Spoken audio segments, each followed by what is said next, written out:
A very warm welcome to all of you to Self Selection Board, a one step towards uniform। मेरा नाम है शुभम वाशने और आज हम बात करेंगे इंडिया भूटान रिलेशनशिप के बारे में। ये टॉपिक आपके इंडियन आर्मी, नेवी, एयरफोर्स तीनों यूनिफॉर्म को पाने में मदद करेगा।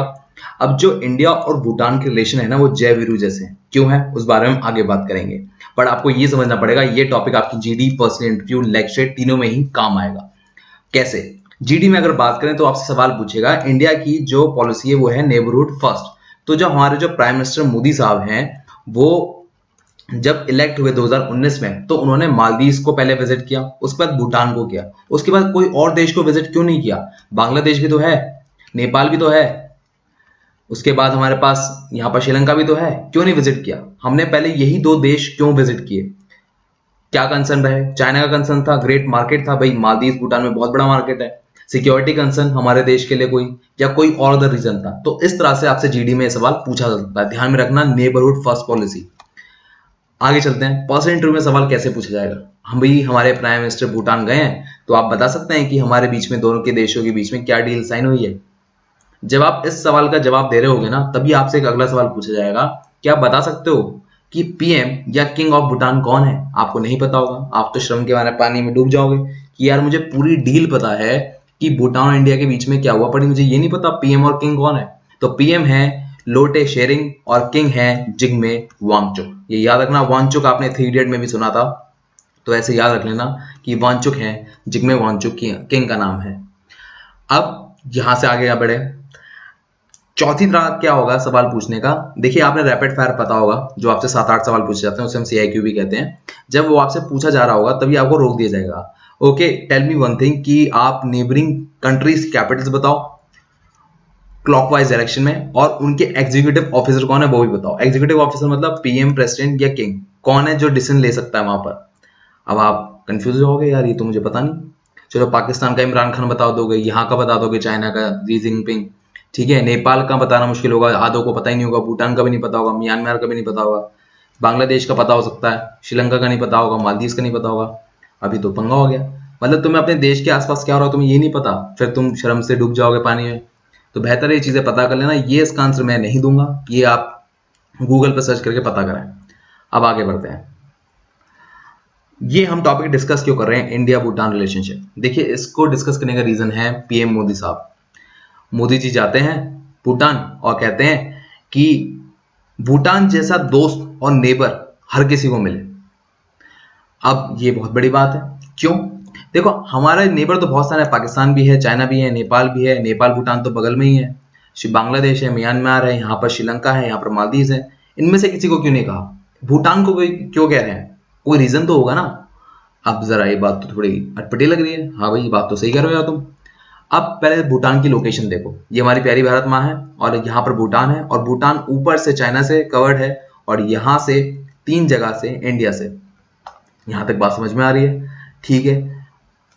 अब जब 1947, जब टेक्नोलॉजी कुछ हुआ ही नहीं करती थी, कोई टेक्नोलॉजी नहीं है, ठीक है, तो भूटान के इस वाले एरिया को हिमालय कवर करता है, करेक्ट, बर्फ बहुत पड़ती है यहाँ पर, तो चाइना से कनेक्टिविटी बनाने का कोई मतलब बनता नहीं था।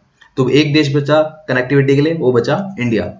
अब यहाँ पर भूटान को 1972 में एक बात समझ में आ गई कि इंडिया से रिश्ते बनाने का मतलब है नेपाल का मार्केट एक्सेस करने को मिलना, बांग्लादेश का मार्केट मिलना, म्यांमार का मार्केट मिलना। ये बात समझ में आ गई, और यहाँ पर डायरेक्टली उसे ओशन का एक्सेस भी मिल रहा है। मजे आ गए बात तो। मतलब भूटान को अगर इंडिया के साथ दोस्ती हो जाए तो बहुत बेहतर है। यहाँ तक हमें बात समझ में आ रही है। तो एक रीजन तो ये हो गया दोस्ती बढ़ने का और शुरुआत होने का।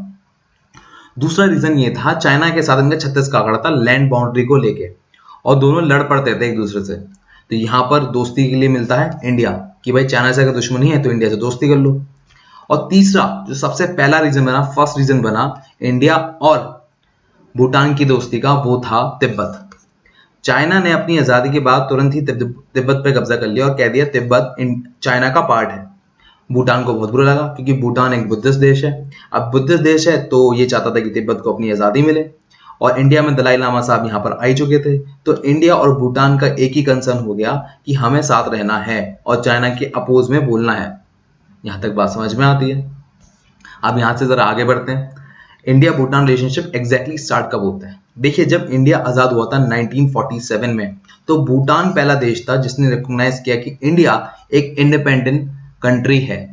ठीक है, बात समझ में आ गई। 2 साल बाद 1949 में एक ट्रीटी साइन हुई जो कि बहुत ही इंपॉर्टेंट ट्रीटी थी, इंडिया भूटान फ्रेंडशिप ट्रीटी।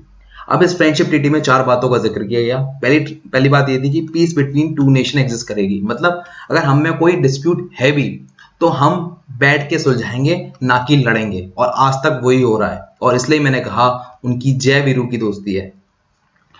दूसरी बात, non interference in each other internal affairs, मतलब आर्टिकल 370 हटाया भी हमने। क्या आपने सुना कि भूटान ने आपके खिलाफ कुछ बोला? नहीं बोला। क्यों?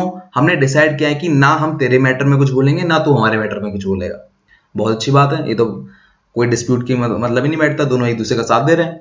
तीसरी बात बोली कि भूटान की जो फॉरेन पॉलिसी है वो इंडिया गाइड कर सकता है। मतलब देखो, आपने यहाँ पर मैप देखा था, बांग्लादेश है, यहाँ पर भूटान है, तो इंडिया गाइड कर सकता है भूटान को कि आप बांग्लादेश के साथ रिश्ते क्यों बनाओ या क्यों नहीं बनाओ। ठीक है, बट ये कहानी 2007 में आके चेंज हो जाती है, फॉरेन पॉलिसी वाली। आगे डिस्कस करेंगे क्यों। यहां तक बात समझ में आ रही है। चौथी बात जो बोली गई, फ्री ट्रेड एग्रीमेंट होगा दोनों देश के बीच में। फ्री ट्रेड एग्रीमेंट मतलब कि दोनों के जो गुड्स होंगे उन पे टैक्सेस नहीं लगेंगे या ना के बराबर लगेंगे, और आपस में हम भेज सकते हैं सामान। मतलब भूटान ले अपना सामान इंडिया बेच दे और इंडिया ले अपना सामान भूटान में बेच दे, उसमें टैक्सेस बहुत कम लगेंगे। ये होता है फ्री ट्रेड एग्रीमेंट मोटे मोटे तौर पर। तीसरी बात, मतलब आखिरी बात जो थी, वो है एक्स्ट्राडिशन। एक्स्ट्राडिशन मतलब क्या होता है कि मान लो, मैं यहां पर स्क्रीन क्लियर करता हूं आपके लिए, कि इंडिया में कोई क्राइम करके भूटान भाग गया। ठीक है, तो हम यहाँ भूटान गवर्नमेंट से कहेंगे कि यहाँ पर हमारा एक क्रिमिनल है आपका, वो हमें वापस भेज दो आप, तो भूटान कहेगा हाँ हम भेज देंगे। और ऐसे ही इंडिया करता है काम। इंडिया के पास अगर भूटान का कोई क्रिमिनल भाग कर आ जाता है तो हम वापस भूटान भेज देते हैं। तो ये बहुत अच्छी बात थी, हमारे सारे फेवर में था। सारे पॉइंट ऐसे थे कि जो हमारी दोस्ती को मजबूत कर रहे थे। बहुत अच्छी बात थी। अब इससे एक स्टेटमेंट निकल के आती है जो कि 1949 की रिलेशनशिप को डिफाइन करती है। वो क्या है? Bhutan into a protected state but not a protectorate state. यहां पर स्पेलिंग में जरा ध्यान देना, प्रोटेक्टोरेट। प्रोटेक्टोरेट मतलब क्या होता है? जैसे जम्मू एंड कश्मीर आर्टिकल 370 जब लगा हुआ था तो वो एक प्रोटेक्टोरेट स्टेट था। मतलब हम वहां पर कम्युनिकेशन कंट्रोल करते थे, हम वहां पर डिफेंस कंट्रोल करते थे, वहां पर हम फॉरेन पॉलिसी कंट्रोल करते थे। करेक्ट। बट वहां पर तब भी एक फ्लैग हुआ करता था, उनका अलग कॉन्स्टिट्यूशन हुआ करता था, तो वो एक देश की तरह ही चल रहा था। तो वहां पर उसे हम कहेंगे प्रोटेक्टोरेट स्टेट। जो भूटान इंडिया का रिलेशनशिप था 1949 से 2007 तक, वो था प्रोटेक्टेड स्टेट का। समझ रहे मेरी बात? यहां पर इस बात को ध्यान रखना। आगे चलते हैं। अब 1949 से लेके 2007 तक बड़ा अच्छा चल रहा था मामला। ठीक है भाई, दोनों के ट्रेड, इकोनॉमिक, मिलिट्री डेवलपमेंट सब बहुत बढ़िया चल रही थी, सब इंक्रीज हो रहा था। इनफैक्ट जो भूटान की जो रॉयल भूटानीज आर्मी है उसने इंडिया की मदद की। United liberation front of Assam, जो कि असम को तोड़ने पे लगी हुई थी, उसको अरेस्ट कराने में। ये तो बहुत अच्छी बात हुई, सब बढ़िया चल रहा है यार, कोई दिक्कत नहीं लग रही। फिर 2007 में ऐसा क्या होता है कि इंडिया भूटान फ्रेंडशिप ट्रीटी को दोबारा से स्टैब्लिश करना पड़ता है। सबसे पहले बात, 1971 में एक देश बना था बांग्लादेश, याद होगा आपको, यहां पर मैंने आपको दिखाया था। अब यहां पर कहीं ना कहीं उसे लगा भूटान को कि हमें जरूरत है फॉरेन पॉलिसी की खुद से, क्योंकि अब तक इन्होंने 1971 के बाद यूएन भी ज्वाइन कर लिया था, यूनाइटेड नेशन। उससे पहले यूएन का ये मेंबर नहीं था, तो इसको लगा कि अगर हमें अपने डिसीजन लेने का मौका मिलेगा बेहतर तरीके से, तो हम चाहेंगे कि हम फैसले बेहतर लें अपने देश के अकॉर्डिंग। ठीक है, ये बात हमें बात समझ में आ रही है। तो यहां पर भूटान ने कहा कि आप हमारी फॉरेन पॉलिसी पे कंट्रोल मत कीजिए, उसे गाइड मत कीजिए, हम खुद ही चलाएंगे। तो यहां पर सबसे पहला यह आया कि फॉरेन अफेयर्स पे अब इंडिया का कोई कंट्रोल नहीं रहेगा, इंडिया कोई गाइड नहीं करेगा। इंपॉर्टेंट। सेकंड, अभी तक आर्म्स, हथियार जो आ रहे थे वो भी इंडिया की परमिशन लेके आ रहे थे, तो यहाँ पर इंडिपेंडेंस मिली भूटान को कि वो जो चाहे वो हथियार खरीद सकते हैं अपनी जरूरत के अकॉर्डिंग। तीसरी बात, ट्रेड कर सकते हैं नेपाल, बांग्लादेश या किसी और तीसरे नेशन से, डजेंट मैटर वो कहां पर है, चाहे एशिया का हो चाहे यूरोप का हो। पहले क्या होता था कि ट्रेड जो होता था वो सिर्फ भूटान और इंडिया के बीच में ही होता था, जिससे भूटान की इकोनॉमी बहुत ज्यादा हैम्पर हो रही थी। क्योंकि कुछ हो सकता है भूटान कुछ बनाता हो वो इंडिया में चलता ही ना हो, पर वो म्यांमार में चलता हो। समझ रहे मेरी बात? यहां तक हो गई। ठीक है, इंडिया को ये बात सही लगी, यार भूटान की भी तो अपनी प्रायोरिटीज होंगी। भूटान ने रिस्पेक्ट की इस बात की, और डॉक्टर मनमोहन सिंह ने 2007 में जब गए भूटान तो इस बात को एग्री कर दिया। और एक बात और बोली कि आपकी इकोनॉमी को बूस्ट करने के लिए हम 10,000 मेगावाट इलेक्ट्रिसिटी देंगे, और ये 2020 से लेके 21 के बीच में बन जाएगा। यहां तक बात हमें समझ में आ गई, ठीक है। पर 2014 आता है, ठीक है, 7 साल बाद, 2007 था यहाँ पर, ठीक 7 साल बाद मोदी जी की पहली फर्स्ट कंसर्न होता है कि 2014 में ये भूटान जाए। क्यों भूटान जाने की एकदम से क्या जरूरत पड़ गई? क्यों भूटान से हमारी लड़ाई हो रखी है, या भूटान ने कुछ ऐसा कंसर्न या कुछ ऐसा स्टेप ले दिया है? नहीं, कंसर्न था नेबरहुड फर्स्ट पॉलिसी। हमारा नेबर है भूटान, और हमें उसके पहले ध्यान रखना है जिससे हमारी सिक्योरिटी स्ट्रांग रहे। कोई दिक्कत नहीं थी, बट यहां पर मीडिया ने एक नाम उठाया, उसे कहा चार्म ऑफेंसिव। चार्म ऑफेंसिव क्या होता है? रिसेंटली मोदी जी के प्राइम मिनिस्टर बनने से पहले भूटान और चाइना के रिलेशन थोड़े सुधरने स्टार्ट हो गए थे, तो कहीं ना कहीं मोदी जी का कंसर्न आया, कहीं ऐसा तो नहीं कहीं भूटान चाइना की तरफ इंक्लाइन हो रहा है जैसे नेपाल हो गया है, तो दिक्कत आ जाएगी। अब इस बात को और मजबूती देने के लिए कि भूटान हमेशा इंडिया का साथ ही दे, इंडिया ने क्या किया, जो हाइड्रो इलेक्ट्रिक डील थी जो मैंने आपको मनमोहन सिंह जी के टाइम पे बताई थी, यहाँ पर 10,000 मेगावाट, उसमें एक काम और किया। उसमें कहा कि हम आपको 60% ग्रांट देंगे, 30% लोन देंगे। 60% ग्रांट मतलब कि फॉर एग्जांपल आपका नाम राम है और मेरा नाम शुभम है, तो भाई राम ने मुझसे पैसे मांगे 100 रुपए, और मैंने उसे बिना किसी ब्याज के 100 रुपए दे दिए कि यार तू उसे रिटर्न मत करियो, मुझे कोई दिक्कत नहीं है। तो ये होता है ग्रांट। लोन तो आपको पता ही है, कर्ज देना पड़ता है, 30% वो कर्ज में थे, ठीक है। यहां तक बात समझ में आ गई। यही नहीं, एक पुराना प्रोजेक्ट भी चल रहा था सुप्रीम कोर्ट बनाने का। भूटान में सुप्रीम कोर्ट बने तो उसमें इंडिया की असिस्टेंस चाहिए थी, और वहां पर इंडिया की रैपिड असिस्टेंस हुई। और जब 2014 में हमारे प्राइम मिनिस्टर वहां पहुंचे तो वहां पर इनॉग्रेट भी मोदी जी ने और वहां के किंग ने किया। तो ये बहुत ही ज्यादा स्ट्रांग बात थी कि यहाँ इंडिया की वजह से बहुत चीजें बहुत बहुत अच्छी हो रही हैं, ठीक है। 2017 में यहाँ पर एक इशू आता है, वो आता है डोकलाम प्लेट्यू वाला, ठीक है। अब डोकलाम प्लेट्यू वाला इशू आ गया तो यहाँ पर तो बड़ी दिक्कत आ रही थी भूटान को, क्या मेरे पास ना तो आर्मी है ना कुछ है, अब मैं क्या करूं, मैं चाइना को कैसे बैक ऑफ करूं। और यहाँ पर इंडिया के लिए बड़ा कंसर्न था, अगर यहाँ पर डोकलाम में ये अपनी आर्मी बेस बना लेते चाइनीज, तो ये इस वाले रीजन को काट सकते हैं, और इस वाले एक बार रीजन को काट दिया, पूरा नॉर्थ ईस्ट बाहर निकल गया। नॉर्थ ईस्ट बाहर निकल गया, अरुणाचल प्रदेश जो कहते हैं साउथर्न तिब्बत का पार्ट है वो भी मिल गया। भूटान ने तुरंत मोदी जी को कॉल मिलाया, उनसे कहा कि हमें फटाफट आपकी जरूरत है, आप अपनी आर्मी यहाँ भेज दो और चाइना को यहाँ से भगाओ। और भूटान ने वो सारे काम किए जो इंडिया चाहता था। तो Bhutan ready to do what India stand, ठीक है। भूटान ने फटाफट फटाफट इंडिया की असिस्टेंस की, आर्मी वहां पहुंचाई, और यहाँ पर डोकलाम प्लेट्यू फाइनली रिजॉल्व हुआ, और इंडिया का स्टैंड वहां पर रहा भूटान के साथ, और वहां पर मैटर दब गया, चाइना वहां पे आगे नहीं बढ़ पाया। यहां तक होती है बात खत्म। बट यहाँ पर एक और किस्सा है। आपने चाइना का एक बात सुनी होगी, one belt one road initiative. उसका पार्ट नेपाल है, पर उसका पार्ट भूटान नहीं है। कमाल की बात है। और इंडिया भी one belt one road initiative का पार्ट नहीं है। तो एकमात्र वो देश जिसने कोशिश की अपोज करने की चाइना को कि मैं ओबीओआर का पार्ट नहीं बनूंगा। सोच के देखिए ना, नेपाल ने ओबीओआर का पार्ट बनने क्यों चाहा? नेपाल ने कहा कि मैं सैंडविच नहीं बनना चाहता चाइना के बीच में और इंडिया के बीच में, मैं एक लिंकेज बनना चाहता हूं। भूटान के पास भी तो ये ऑप्शन था कि कहता था मैं लिंकेज बनना चाहता हूं, और यहां पर सारा पैसा तो चाइना ही लगा रहा है ना रोड बनाने का। पर भूटान ने स्टेप लिया इंडिया के फेवर में। तो अब इंडिया की रेस्पॉन्सिबिलिटी और बढ़ जाती है कि भूटान का ट्रेड या कुछ भी ऐसा हैम्पर ना हो और वो बढ़ता चला जाए। ऐसा ही होता है कुछ। और इंडिया क्या करता है, हाइड्रो इलेक्ट्रिक प्रोजेक्ट्स को और तेजी से बढ़ाता है। मीडिया में एक बात उछलती है, जो कि भूटान की मीडिया में भी उछलती है, कि इंडिया के कई हाइड्रो इलेक्ट्रिक प्रोजेक्ट पेंडिंग पड़े हैं। बट ये बात हमारे जब प्रधानमंत्री जी वहां पर पहुंचते हैं 2014 में, इस बात को क्लियर भी करते हैं। देखिए, प्रॉब्लम जो उन प्रोजेक्ट के साथ थी वो थी सिज्मोलॉजी के अकॉर्डिंग। सिज्मोलॉजी क्या होता है? जब आप अर्थ की स्टडी करते हैं अर्थक्वेक के लिए कि अर्थक्वेक आएगा कि नहीं आएगा, तो उसे हम कहते हैं सिज्मोलॉजी। तो जो हमारे जो फ्यूचर प्रोजेक्ट थे रिगार्डिंग हाइड्रो इलेक्ट्रिक पावर, उसमें पता लगा कि वहां पर अर्थक्वेक प्रोन रीजन है और वहां पर अर्थक्वेक आ सकता है। तो वो हाइड्रो प्रोजेक्ट बनाने का कोई फायदा नहीं, क्योंकि अगर अर्थक्वेक आया तो टूट जाएगा और हो सकता है उस एरिया में बाढ़ भी बढ़ जाए और उस चीज को कंट्रोल ना करा जा सके। तो वो प्रोजेक्ट थोड़े डिले कर दिए गए, ये रीजन था। बट ये भूटान के लिए इतना बड़ा कंसर्न नहीं है। मीडिया भले ही उसे उड़ा रहा हो, बट ये इतना बड़ा कंसर्न नहीं है। क्यों? क्योंकि जो हाइड्रो इलेक्ट्रिक बना रहा है उसका सबसे ज्यादा जो बड़ा बायर होगा वो इंडिया होगा। नॉर्थ ईस्ट इंडिया को पूरे बिजली चाहिए, वेस्ट बंगाल को बिजली चाहिए, बिहार को चाहिए, ये सबको बिजली चाहिए। आपने एक बात नोटिस की होगी, ईज ऑफ डूइंग बिजनेस में इंडिया की रैंकिंग है 63, अभी अभी नहीं आई है वर्ल्ड बैंक से। हाँ आई है, तो इसके वजह से हमारा ट्रेड बढ़ना चाहिए ना, नहीं बढ़ रहा हमारा ट्रेड। हमारे जो प्रधानमंत्री हैं वो इस बात को लेकर बहुत चिंतित थे कि हमारा ट्रेड ही नहीं बढ़ रहा, जबकि हम ईज ऑफ डूइंग बिजनेस में बहुत अच्छा कर रहे हैं।